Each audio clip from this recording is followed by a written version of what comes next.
بسم الله الرحمن الرحيم. عن ابن عباس رضي الله عنهما أن رسول الله صلى الله عليه وسلم قال: لو أن لابن آدم واديا من ذهب أحب أن يكون له واديان ولن يملأ فاه إلا التراب ويتوب الله على من تاب.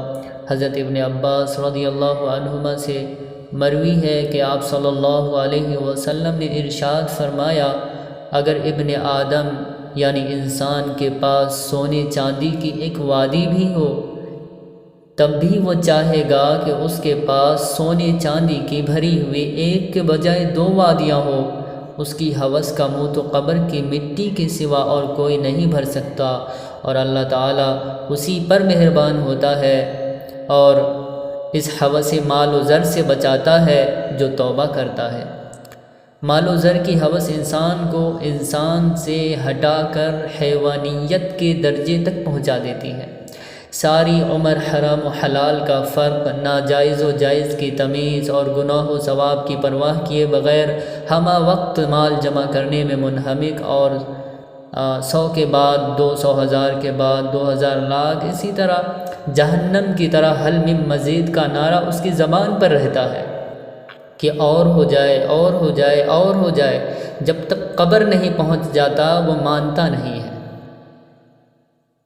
یہی ہوس زر انسان کو بے شمار گناہ کراتی ہے اور بے حساب مصیبتوں کا مرتکب بناتی ہے، اور ساری عمر اسی گناہ آلود زندگی میں گزر جاتی ہے اور اسی حالت پر مر جاتا ہے اور دوزخ کا ایندھن بن کے رہ جاتا ہے، سوائے اس شخص کے جس کو اللہ اس ہوس زر سے توبہ کرنے اور حلال مال پر قناعت کرنے کی توفیق عطا فرما دے۔ وہی اس ہوس کے چکر سے نکل سکتا ہے اور گناہوں سے بچ سکتا ہے۔ اسی لیے آپ صلی اللہ علیہ وسلم یہ دعا فرمایا کرتے تھے: رب قنعنی بما رزقتنی وبارک لی فیما اعطیتنی۔